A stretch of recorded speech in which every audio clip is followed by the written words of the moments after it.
श्री स्वामी समर्थ. जय जय स्वामी समर्थ.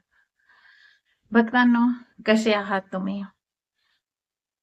मनात विचार येत असेल की स्वामींशी संवाद साधायचा. स्वामींशी संवाद कसा साधायचा? आज मी खूप जास्त थकून गेले आहे. सगळ्यांना सांभाळते, सगळ्यांचं सगळं काही करून राहिले, पण न कोणाला संतुष्ट करू शकते, न कोणी माझ्याहून संतुष्ट आहे. किती केलं तरी हेच ऐकायला मिळतं की शेवटी केलं काय. या कारणाने आपण मानसिक रूपनी थकतो, शारीरिक रूपनी थकतो. सगळ्या प्रकारे आपलं हे डोकं थकून जातं. आणि तेव्हा आपल्या मनात येतं, काय चूक केली होती, असे काय कर्म केले जे आज मला भुगतावे लागतात. तुमच्यावर असं होतंय का? तुम्हालाही मनात हे विचार येतात का? मग तेव्हा असं वाटतं, कोणाशी बोलायचं, कोण मला जवळ घेईल, कोण माझ्या गोष्टी ऐकेल. जर तुम्हालाही असं वाटत असेल तर ते कुठे बोलायचं? तिथे बोलायचं जिथे आपली आई आहे, जिथे आपले वडील आहे. आणि आई आणि वडील कुठे आहे? तर आई आणि वडील आहे आपली स्वामी माऊली. कोणाकडे बोललं, एकाचे 2 होतात, दोनाचे 3 होतात, घरात भांडणं वाढतात. पण स्वामी माऊली जवळ जर बोललो, तिथे आपल्या मनातलं सगळं सांगितलं, तर स्वामी माऊली कुठे काही सांगत नाही, ते आपल्याला मार्ग दाखवतात. आता संवाद कसा करायचा हा प्रश्न मनात आहे. तर या प्रश्नाचं उत्तर सुद्धा हे आहे की या प्रश्नाचं उत्तर आहे स्वामी संवाद साधायचा. काही नाही करायचंय. जेव्हा तुम्ही बिलकुल एकटे असाल, जेव्हा सगळ्या दुरून एकांत मिळत असेल, ते एकांत मिळालं, आपलं देवघर आहे, तिथे स्वामी आहे, तिथे जाऊन बसून जायचंय.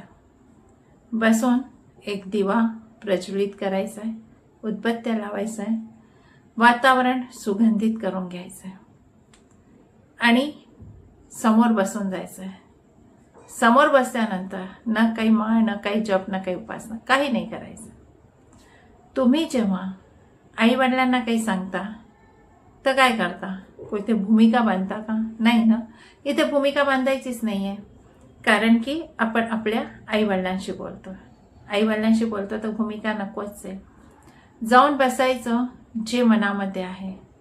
मला लोक हे बोलतात आहे, माझ्यावर असा व्यवहार केला जातोय, मी एवढं सगळ्यांचं केल्यानंतरही माझ्यावर असं होत आहे, मी करून सुद्धा सगळे मला नावं ठेवतात आहे, मी आता सगळ्यांसमोर थकून गेली आहे, मी काय करू, मला काही समजत नाही आहे, पण मला मार्ग दाखव आणि माझ्या मार्गमध्ये काय काय अडथळे येणार आहे, काय होणार आहे मला माहीत नाही, पण मी तुझ्याजवळ आले आणि तुमच्या मनातले जे काही भाव आहे, जे काही मनामध्ये आहे, ते सगळं भरभरून बोलून द्या.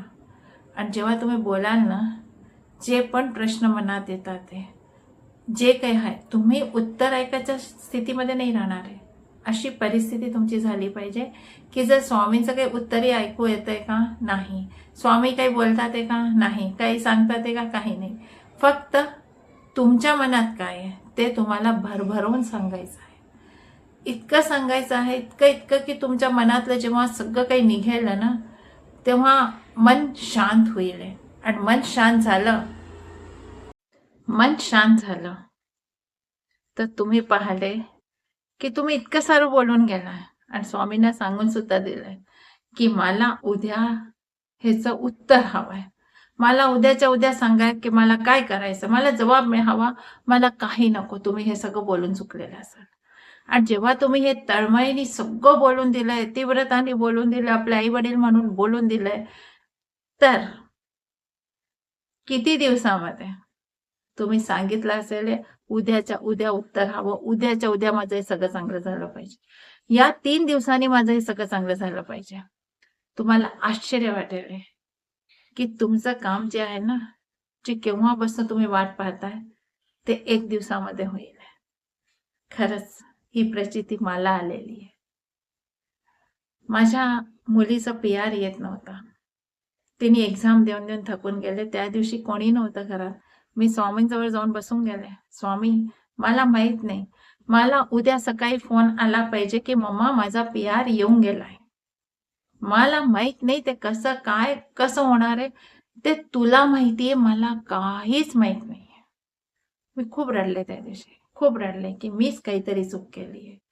त्यांना हे सुद्धा सांगून दिलं की एक माळ मी केली असेल आणि त्याच्यातनं 2 शब्द सुद्धा तुझ्याजवळ पोहोचले असतील तर तू माझं काम करशील एवढं, असं बोलले होते मी. मला माहित नाही ते कसं होईल, काय नाही. मी सकाळी जसंच उठले, पहिला फोन तिचा होता, मम्मा माझा PR येऊन गेला. म्हणून मी सांगून राहिले आज तुमच्या समोर येऊन, प्रार्थना अशी करा तळमळीने की स्वामींना ऐकावंच लागेल. अशी प्रार्थना करा आणि स्वामी ऐकतात. विश्वास ठेवा आणि संवाद करा. जेव्हा खूप जास्त डोकं खराब झालं, खूप जास्त काही सुचेनाशी झालं, तर संवाद करा. स्वामी तुमचं नक्की ऐकतील. असा एकदा संवाद करून पहा तुमचे कामं होतात की नाही, तुमच्या इच्छा पूर्ण होतात की नाही, जे हवं ते मिळेल की नाही. स्वामींनी स्वतः आपल्या कथामध्ये सांगितलंय, प्रार्थना अशी हवी तळमळीने की मला ऐकावंच लागेल. तुमची हाक माझ्यापर्यंत आली की मला तुमच्याजवळ यावंच लागेल. आणि हे प्रचिती आलेली आहे म्हणून आज मी तुमच्या समोर आहे. आज तुम्हाला सांगते की करा करा करा, तुमच्या सर्व इच्छा पूर्ण होतील.